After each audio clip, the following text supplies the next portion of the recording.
Good evening and welcome to Connecticut Politics TV. I am Joe Aguirre. My guest tonight is Jillian Gilchrest. She was elected to represent the 18th District of West Hartford in the Connecticut General Assembly back in 2018. She serves as the House Chair of the Human Services Committee, a member of the Appropriations, Public Health, and Judiciary Committee.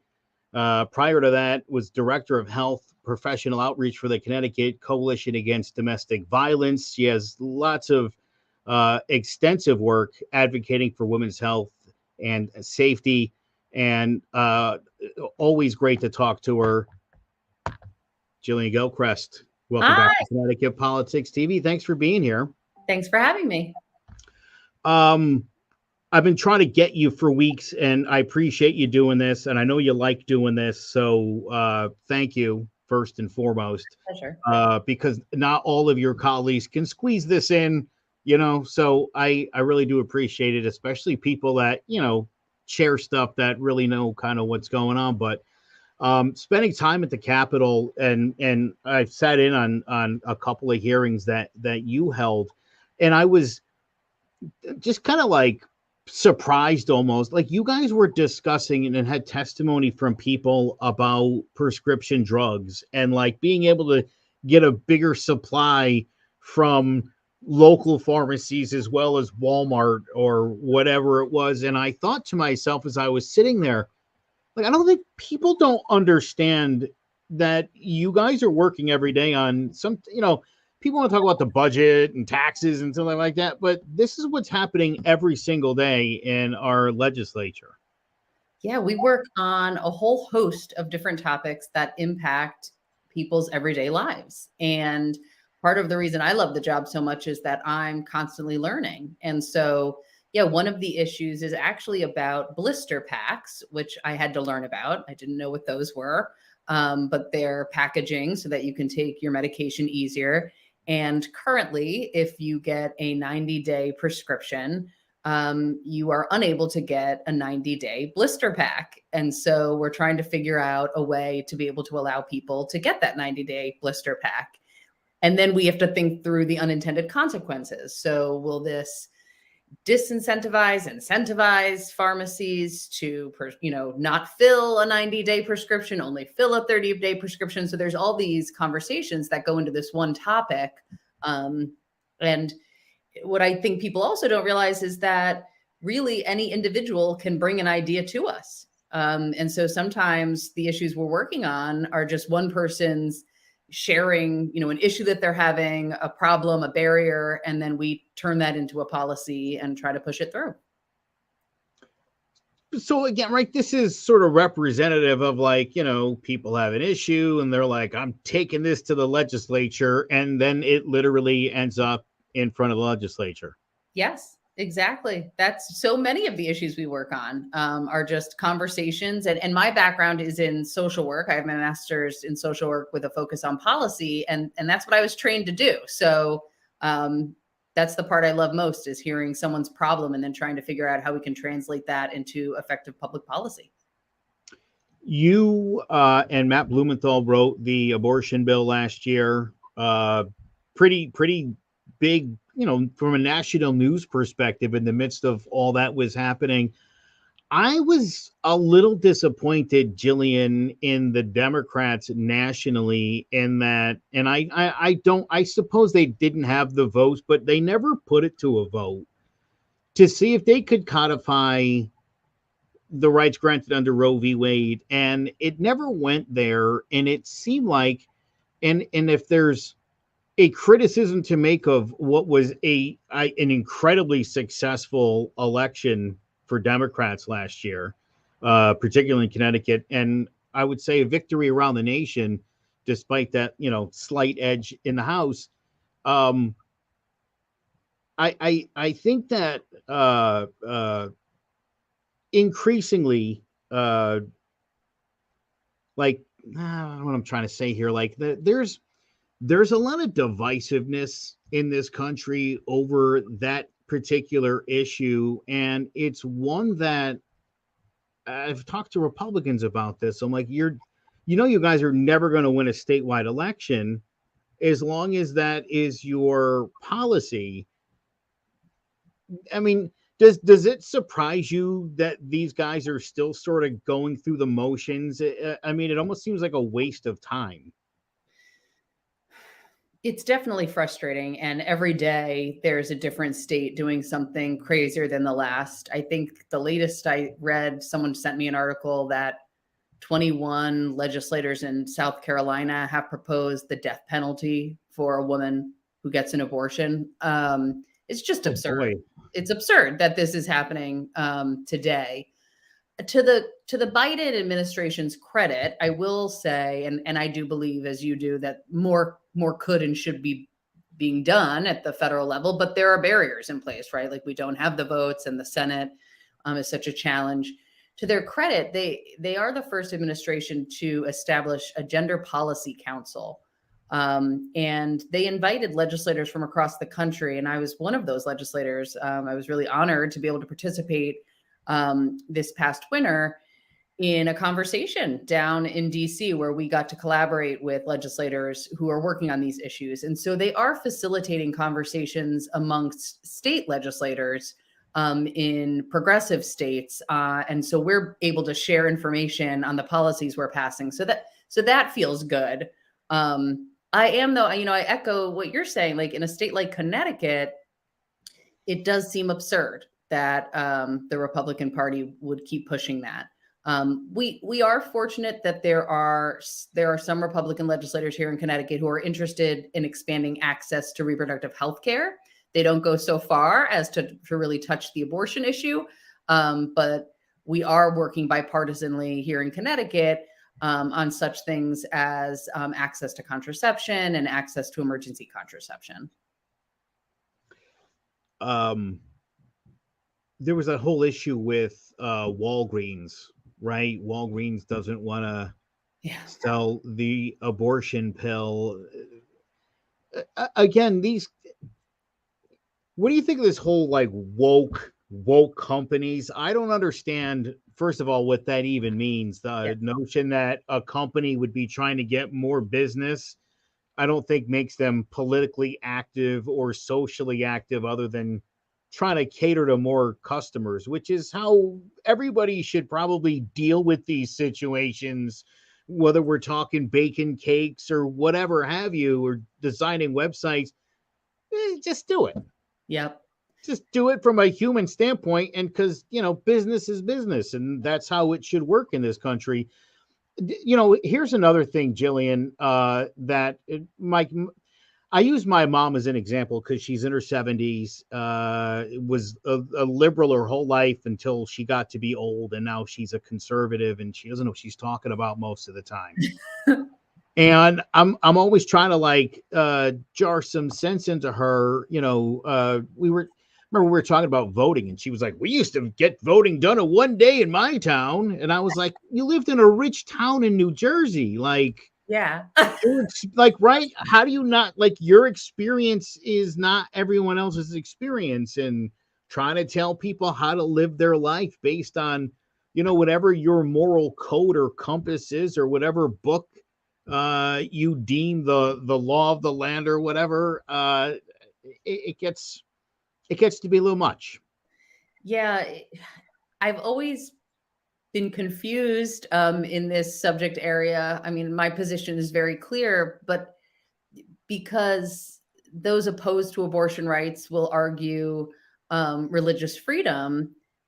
And for myself, sure, I support religious freedom. I see this as you're pushing your religion on the rest of us. And so, okay, if you don't want to get an abortion, no one's telling you to.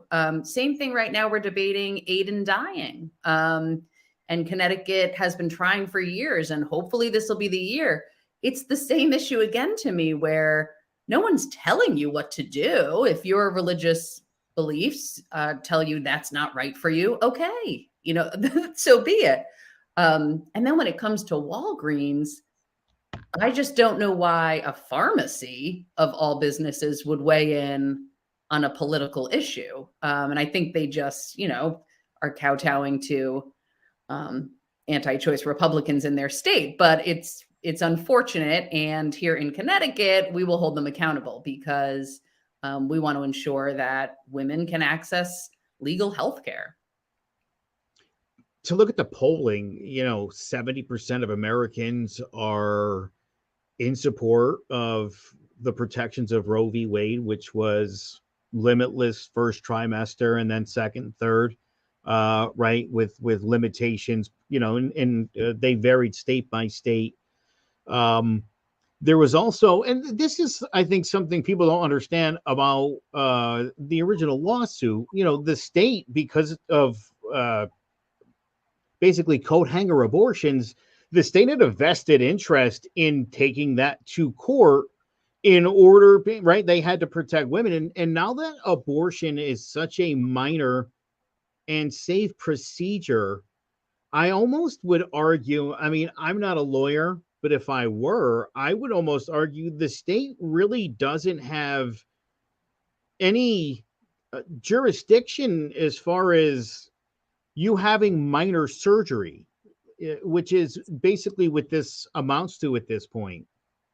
Yes, couldn't agree more. And I've been to many a conference, and there are lawyers who are now trying to argue, which I think is maybe the better avenue to go, that it's discrimination, so disproportionately women are the ones who can get pregnant. And so then women have to take on the burden of that pregnancy. And so by forced pregnancy, which is what is happening now across this country, we are discriminating against a population of people. Because otherwise, to your point, like this is one of the safest medical procedures out there. I think it really is still rooted in a culture where we distrust women and we hold many judgments on why people might be getting an abortion. But to your earlier comment, when you're, talking about your mom, like we don't know everyone's experience. And so we can't legislate based on our perception of someone's experience. And so I think we need to trust women and believe providers and leave it up to them. How is it that abortion is like the only medical procedure that we keep national stats on for some reason? I've never understood why it's even reported, why people are following it. And generally speaking, Jillian, when I talk to people who are pro-life, the argument is, when I say, if we take out your religion, like what are we really arguing about? Yep. And again, as you said, it's the First Amendment, and it's gotten a little bit twisted lately, where people feel like the separation of church and state is that government shouldn't mess with the religion, but in fact, it was definitely meant as a two-way street. You do your thing, and we're going to do our thing. And I mean, there's a lot of churches in Connecticut still that are preaching from the pulpit pretty hardcore, yes, right-wing stuff, and tax exempt for some reason. Yes, that is still the case. And I agree with you. I think we're here in Connecticut, we're fortunate that those arguments do hold. But across the country, it's really quite terrifying. And now we're seeing it also with transgender. I mean, even more so, with the barriers that are being put in place. And it's a similar issue where no one's telling you what to do. And this really doesn't impact you, but we have research and we understand the impact of not having access to abortion or not having access to gender affirming care. And so there are many of us who are supporting those policies to ensure that people can live a safe and healthy life. And it just feels like the religion of a few is trumping, for lack of a better word. Nicely done. Yeah, thank you. What we really should be legislating. Yeah. There was Another thing that you guys were doing a hearing on, a young gentleman and a young woman came to testify. And again, this is again when you speak of experiences, I forget even what language they spoke, Hungarian or something. It was out of the norm, and I completely don't recall, and it's not important. It was just the idea of there's not enough people in our healthcare system that speak different languages, which again I thought like, oh my God, like this is something that has to be tackled from a legislative standpoint. I was like kind of surprised that, but again, that's what you guys are up there doing every day is figuring out even the most minor of issues. Yeah, that issue. And then another big one that we've heard now 2 years in a row, folks with disabilities can't access healthcare. And because the scales aren't built for them or the mammogram machine isn't built for them. And so, yeah, we hear about these variety of issues, and then it's taking those issues, right? And you mentioned the budget earlier, and then figuring out how much money do we have? Where can we allocate things? Everything when you hear people's stories is important. But how do we prioritize what we do? How big we do it? But yeah, the public hearing process is just fascinating. And there will be days where a public hearing ends and I'll turn to my legislative aide and I'm like, and that's why we have public hearings, because, for example, we have a bill on wheelchair repairs.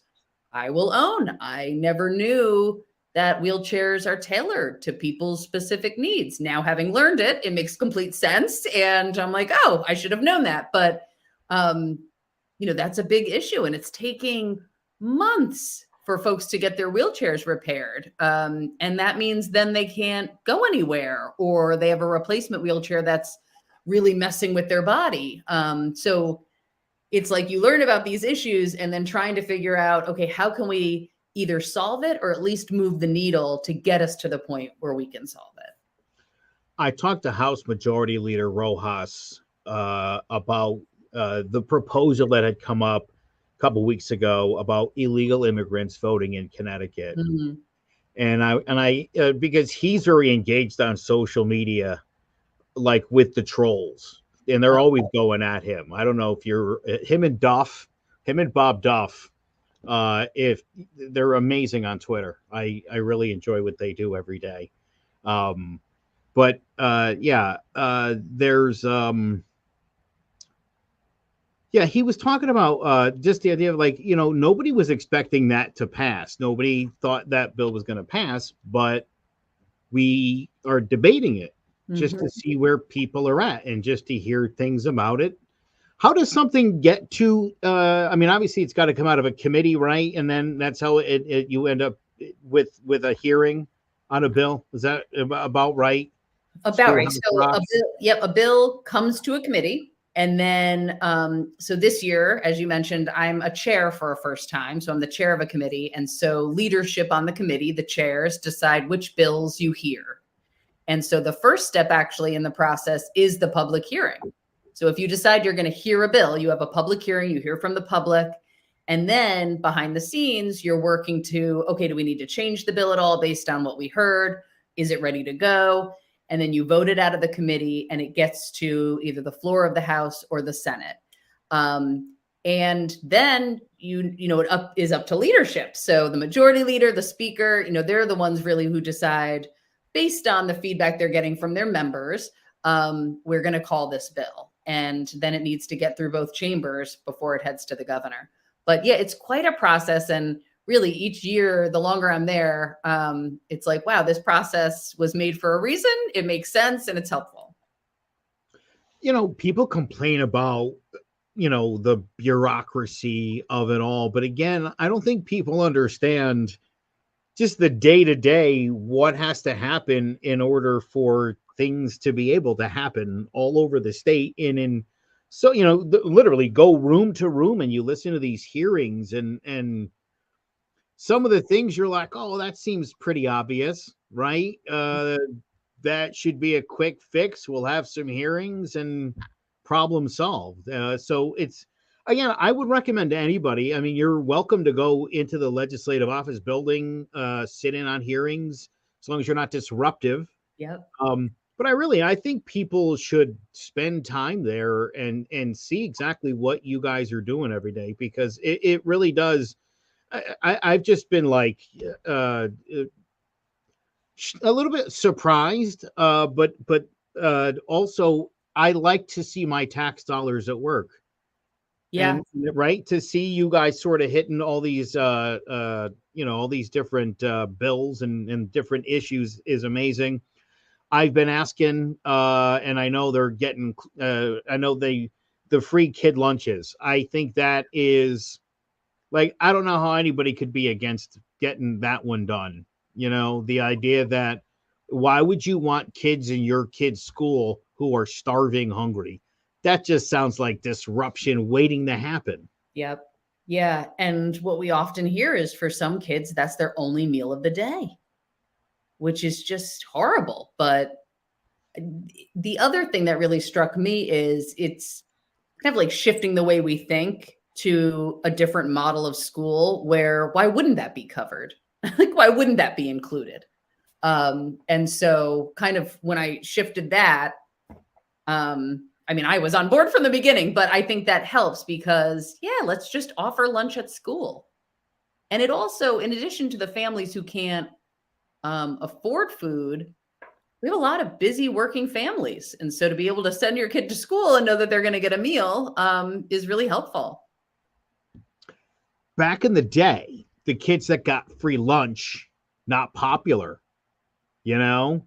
there was like a negative connotation to that even being a thing. And, I think that's probably, kind of factors in for some people. Yep. I hate to say that, but I think that's a thing. Yeah. I think you're right that that's still a holdover. We have done quite a bit of work where there's apparently, they used to have different cards, right? Like there was a huge distinction from the kids who were paying for lunch. Now that's all streamlined, but I think you're right. I think there's some families for whom it's seen as, no, we would, we will send our kids with lunch. You chair the Human Services panel. There was this proposal to extend Medicaid to young immigrants. Obviously, the idea of tax dollars, oh my God, going to human beings who just don't have the right paperwork. Get rid of these.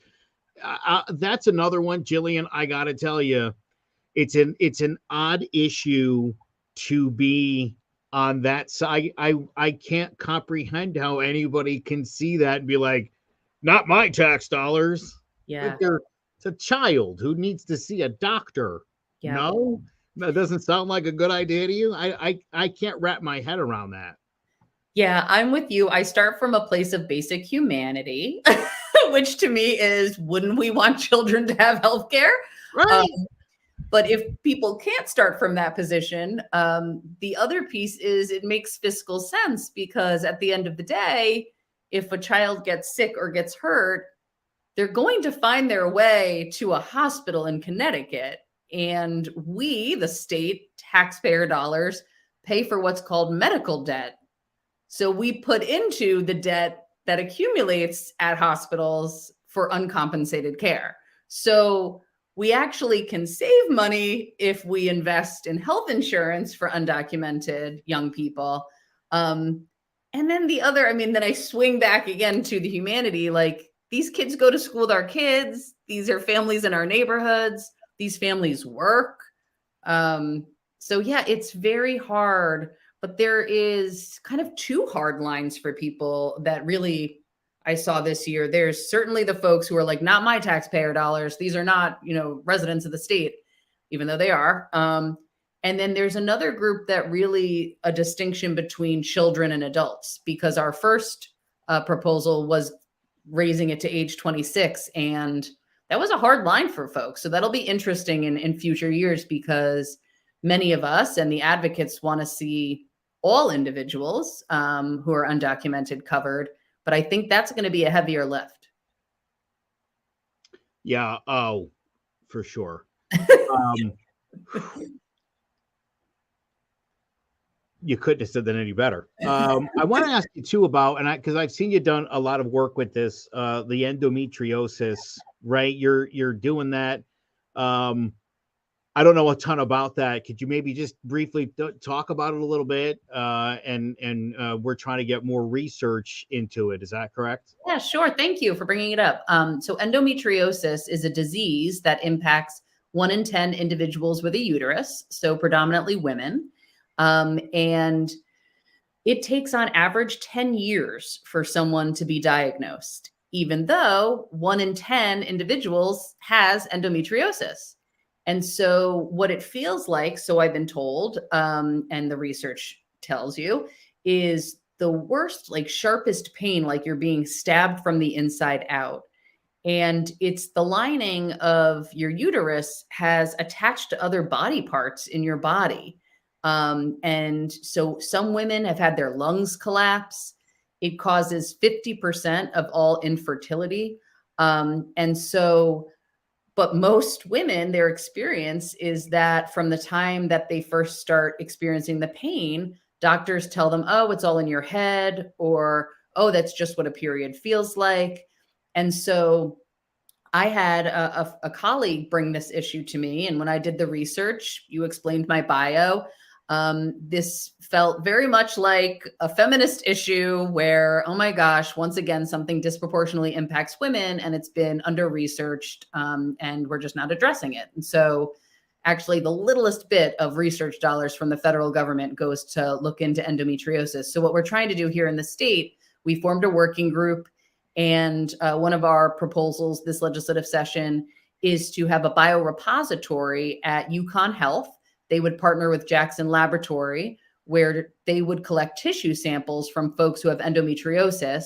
And then Jackson Laboratory is going to do research on diagnostics and on treatment, because shockingly, again, 1 in 10 individuals, there is no treatment for this disease currently.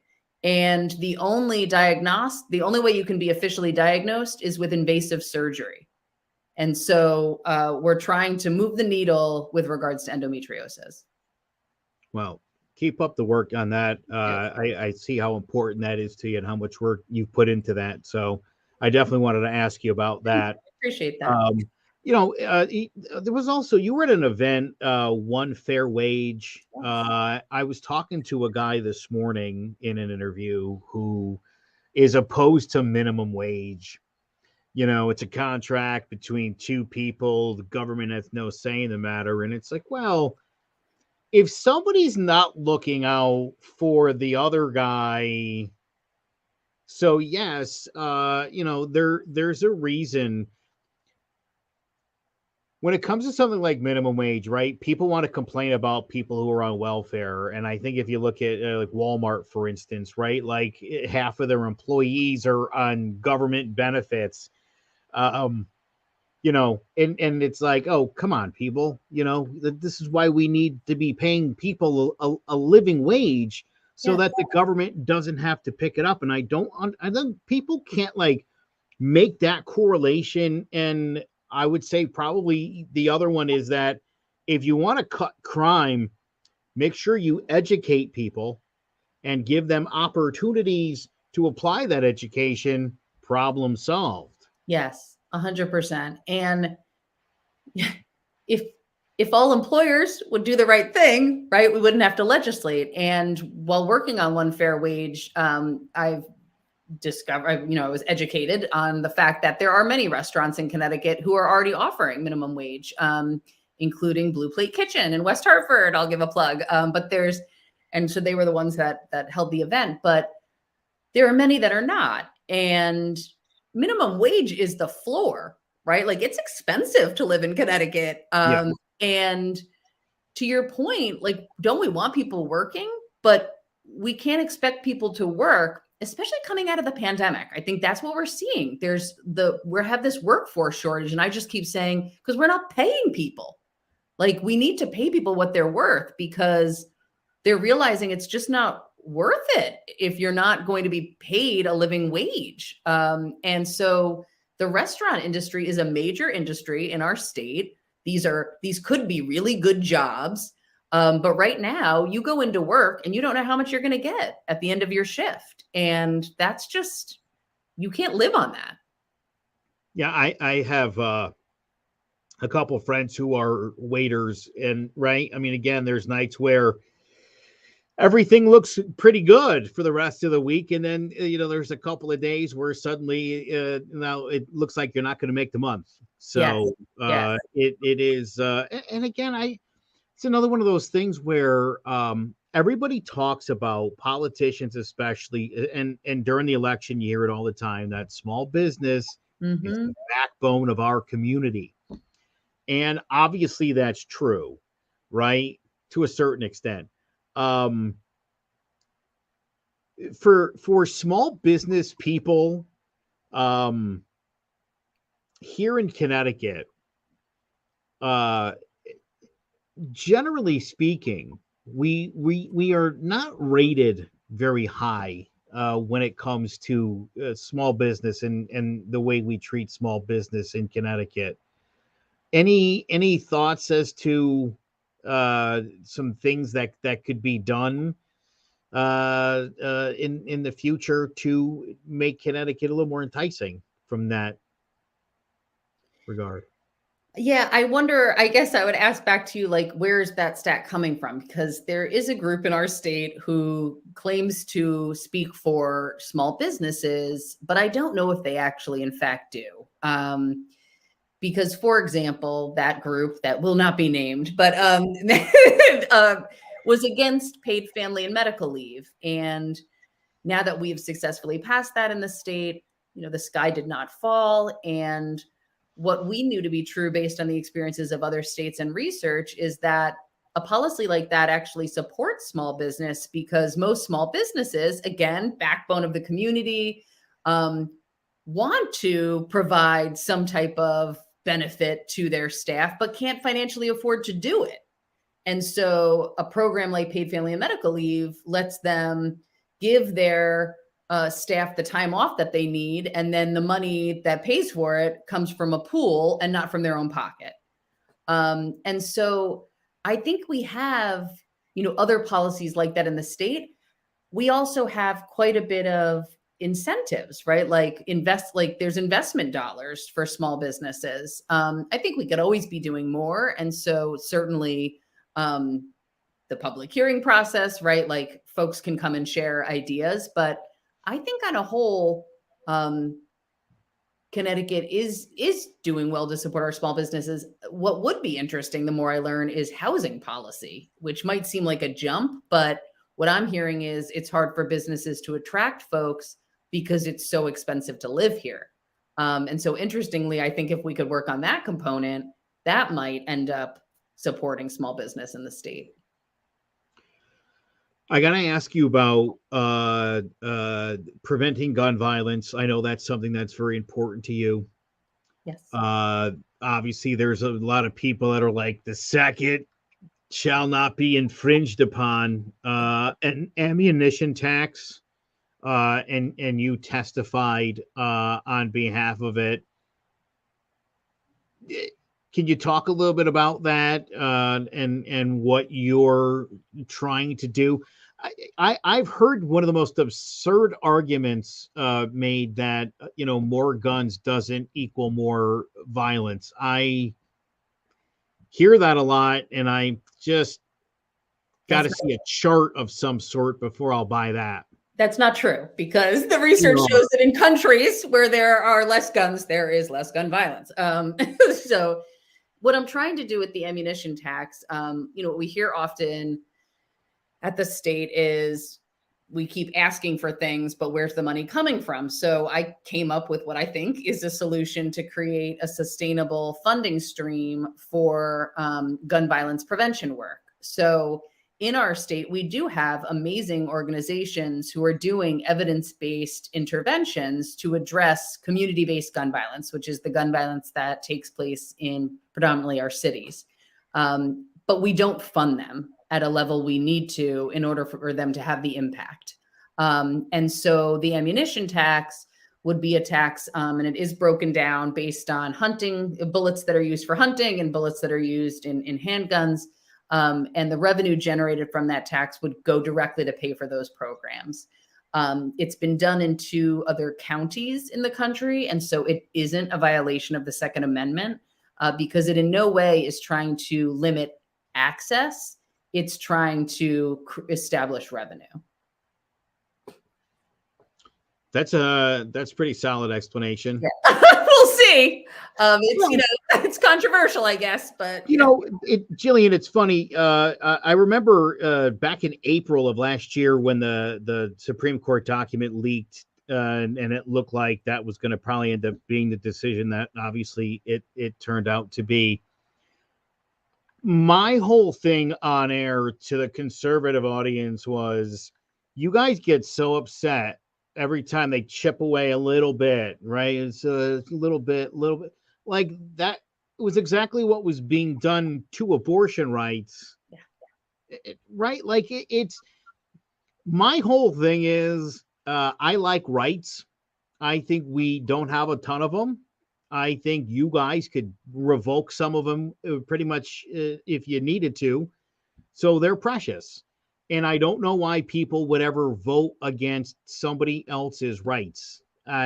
There's just not enough of that to go around. Yep.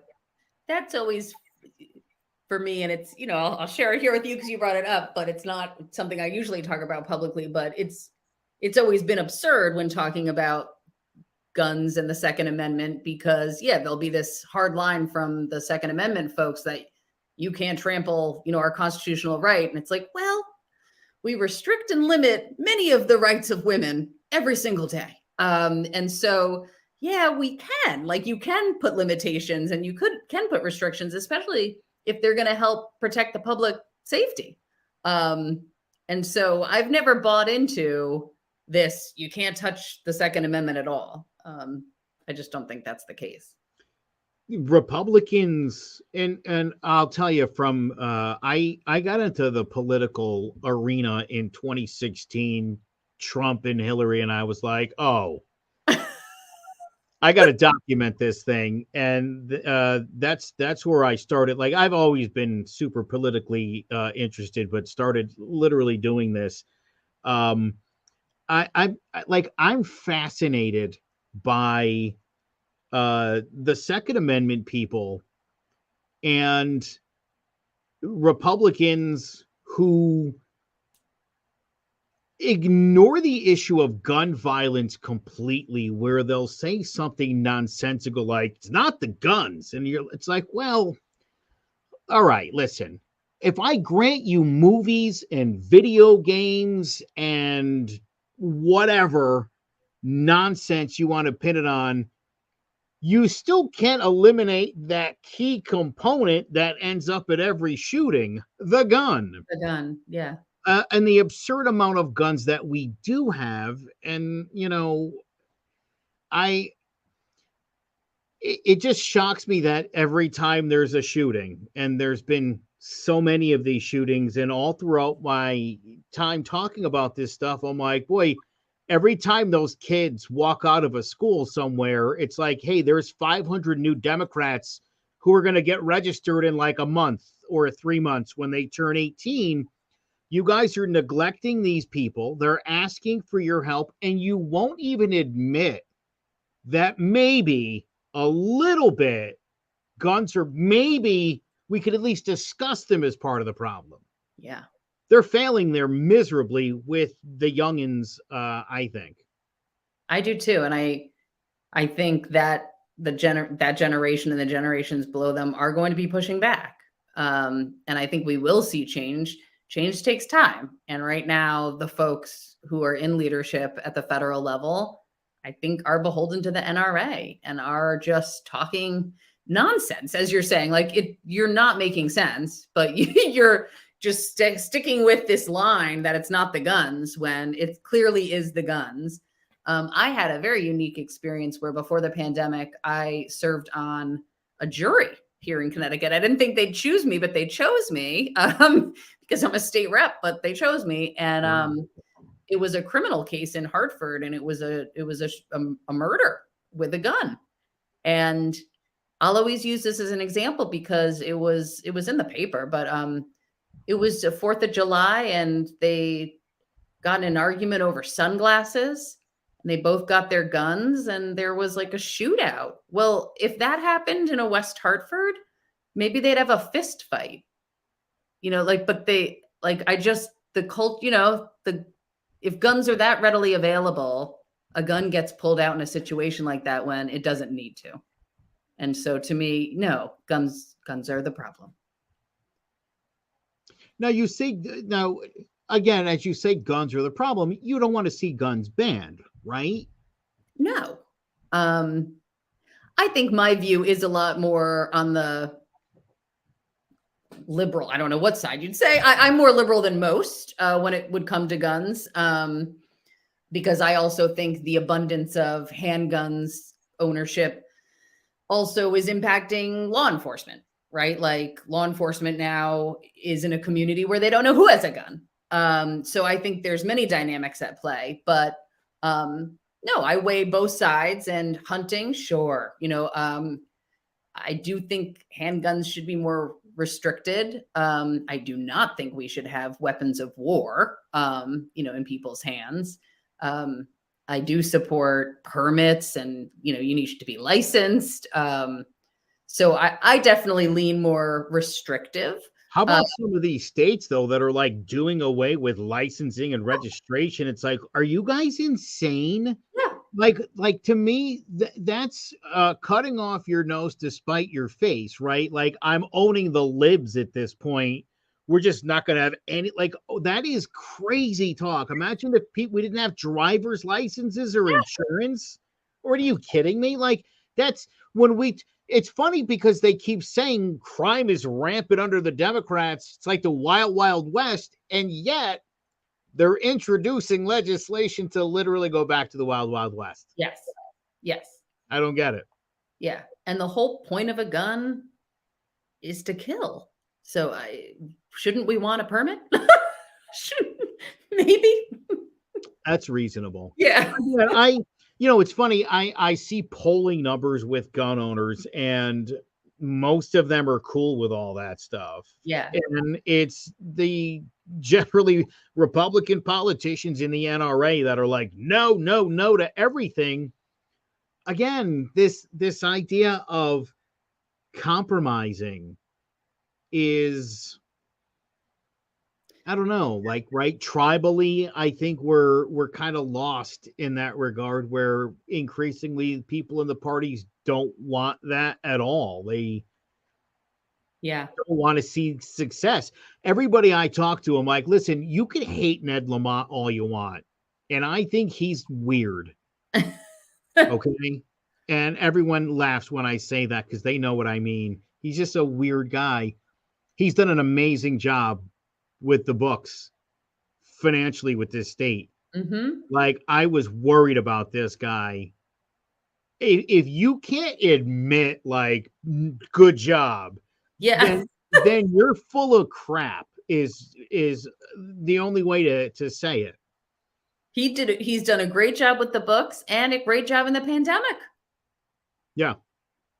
Yeah. Oh, it's funny. Again, Republicans seemingly would grant him that he did a good job with them. Not great, but he did an okay job. Right. And while he was balancing all that, he fixed our finances completely. Come on. Right. Like, I think cut the guy some slack. Because I think, and this is the other thing, I've been talking to some different conservative groups around the state, and now I guess they've sort of pivoted to housing issues, to focus on an issue instead of Democrats are bad, because that doesn't work to win elections. And so they're focusing in on things that they think will appeal to people. Obviously, the parental rights thing kind of failed. Yep. Idiotic. Listen, I mean, I have 4 kids. From 21 to 7, my kids range. I'm as active as I need to be in each of those scenarios. And if I wanted to be more involved, it's there. Yeah. My kids are not, my kids have had Trump supporting teachers and they've had Hillary supporting teachers. Nobody was indoctrinating my children. And Jillian, this is important too. There's the misconception, and maybe this is just because of Laura Ingraham on Fox News, this idea that we're teaching like sex, gay sex to 5 to 7 year olds is just blatantly false. Yes. And I truly believe they know that's false, and they're saying it because they know it'll get a rise out of people. Because what's being taught, when it is being taught, is respect, is to treat others as you'd want to be treated, to see difference as a positive. Yeah, no one is being taught inappropriate things that we wouldn't want children to be taught. It truly is about just giving people respect, which I support. And I feel fortunate in my community, we are teaching that. And there are children who are questioning their gender and they're being accepted. And that's what I want. And I want my children to be going to school, seeing that, and not learning to judge or shame someone just because they're questioning things. And so I'm proud of my town. And the same thing comes when we talk about race. I was angry, continue to be angry when I hear Democrats say, oh, critical race theory is taught in colleges. That's not the response. The response is, I want my child to learn about the history of racism in this country and to, once you know better, do better. I don't see why this is a problem. That is part of our history. I live in Wethersfield, and to 2019, I think it was, just before the pandemic, there was or maybe it was 2020. BLM in Wethersfield is a small group, right? It's a small group. Do they have it in West Hartford? Probably a small group, right? There's not a ton of members, right? These are not super diverse towns. There had been some talk, and my daughter was one who spoke out when she was in high school. There was a lot of use of the N-word in the high school, especially in front of the black students. And so BLM went in front of the town council and asked if the town would pass a resolution condemning racism. Wethersfield condemns racism in all forms. And Republican Mayor Michael Rell said no. Wow.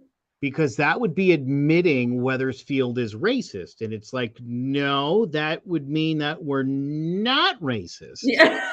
And we don't, like, what? Yeah. He actually, it's funny, as I talked to the guy from BLM afterwards, he actually said Mayor Rell told him that they would form a commission and get some perspective. And it's like, both of the guys that are black in town are here. And they're already telling you what their experiences are like. You don't need a commission. And here was the interesting thing on this: to condemn racism, the mayor said, we'll need to hear from both sides. And I said, who's on the other side? Yeah. Like, who's coming to testify on behalf of the racists? Wow. So, but I also thought, Jillian, that could have been an amazing moment in trying times in 2020, where Wethersfield could have made national news. Yep. Republicans and Democrats joined together to condemn racism. Yeah. Yay. I mean, again, the way these guys are doing business, it's shocking. It's like, keep the hate, I guess, down quiet where no one's going to see it, because those issues are not winners. No, and it hurts people. Well, sure, the human aspect. Well, here's Jillian, 4% of the US population is transgender. Like, that's the hill these guys want to die on. Like, you're worried about transgender athletes in Connecticut. Like, they dropped the lawsuit because there were none.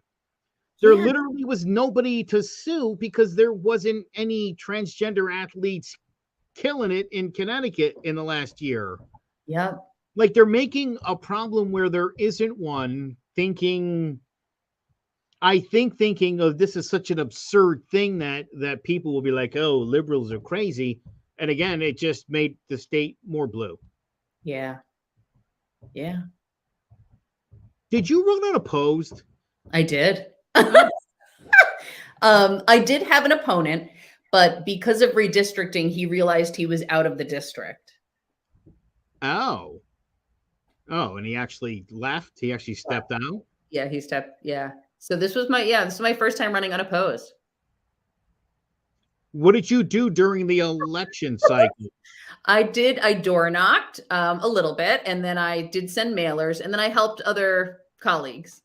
I'm joking. No, I was joking, Jillian. Come on. It was weird, I will say, because Yeah. my first time around was hotly contested. I ran in a primary and then ran in the general. So it was certainly a different experience.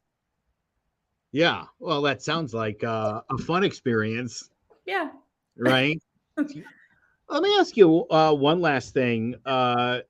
Just because I talked to former state senator Will Haskell a couple weeks ago.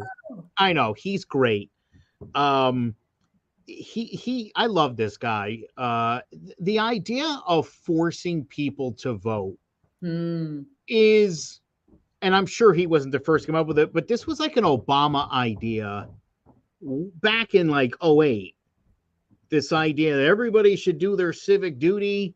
And Will had introduced it, and it didn't go anywhere. And it came up again, and right away, the right-wing media in Connecticut went ballistic about the idea of being forced to vote.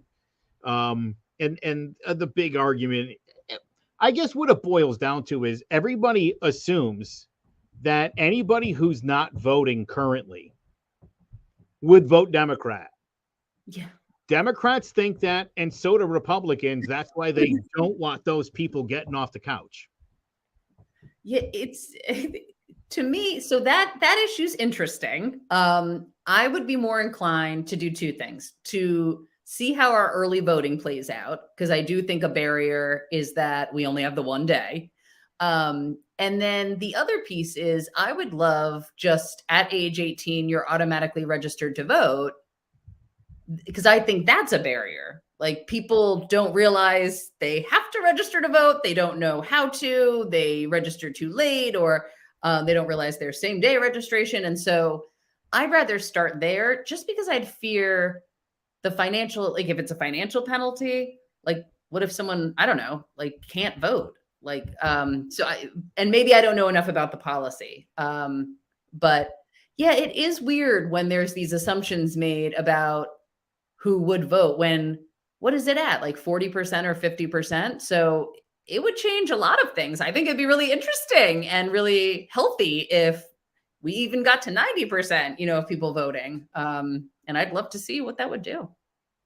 I don't think people understand how poorly attended most of these elections are, like the midterms, the primaries. Only the most dedicated people are coming out for these, and it's a real shame. Like, everybody should, again, not being forced to. And I would think, look, if that bill were to ever come to fruition, that I think just being like, oh, I thought both candidates sucked. So I decided to sit this one out, I think should be an acceptable answer. You're right. There should be the box of like, choose not to vote. Yeah. I just not liking what they're serving this time around. Yeah. Get back to me in 2 years and we'll see where we're at. Yeah. Too funny. But again, right? I mean, I like, that's, to me, that's just the mentality that that we're going through right now, where and again, I bring this up to you just because, like, I follow your politics, and I as a legislator, I think you're doing a really great job. I just think, again, sort of some of the issues that you talk about, Jillian, like they're so obvious for, I don't understand where, like, I'm sure my wife will appreciate this. My wife went back to work today for the first time since the pandemic. Wow. Yeah, she got lucky, but it was time. Yeah. Yeah, it was time. We all agreed. What does she do? She's a lawyer. Okay. Yeah. Yeah. She needed to get out of that house. She did. Yeah. Well, look, again, like she is concerned about getting COVID, like doesn't want to get COVID, and has only got it once and it didn't hit her bad because she just didn't go out and doesn't go out. Yep. It's funny. Quickly, I was reading an article yesterday about people with compromised health that are like, for all of you, the pandemic's over, not here. Yeah. Like there's still people that can't go anywhere or have to wear N95s when they go out. And I think, again, sort of we forget that stuff. Yeah, agreed. Yeah. All right. Well, listen, I really appreciate the time. You're doing a great job. And I, again, when I send you 85 messages and they don't get returned, I don't take it personally at all. I appreciate your time very much. I know you're very busy. Thank you so much. And thank you for having me. Oh, you're so fantastic. I really appreciate it. Again, please keep up the great work. State Rep Jillian Gilchrest from the 18th in West Hartford. We'll talk to you again very soon. Talk to you soon. Thank you. Well, that is going to do it for tonight's episode of Connecticut Politics TV. I am Joe Aguirre. For all the latest interviews and analysis with Connecticut's leaders, you can visit ctpolitics.tv. Make sure you follow us on Twitter at CTPoliticsTV. Have a great night.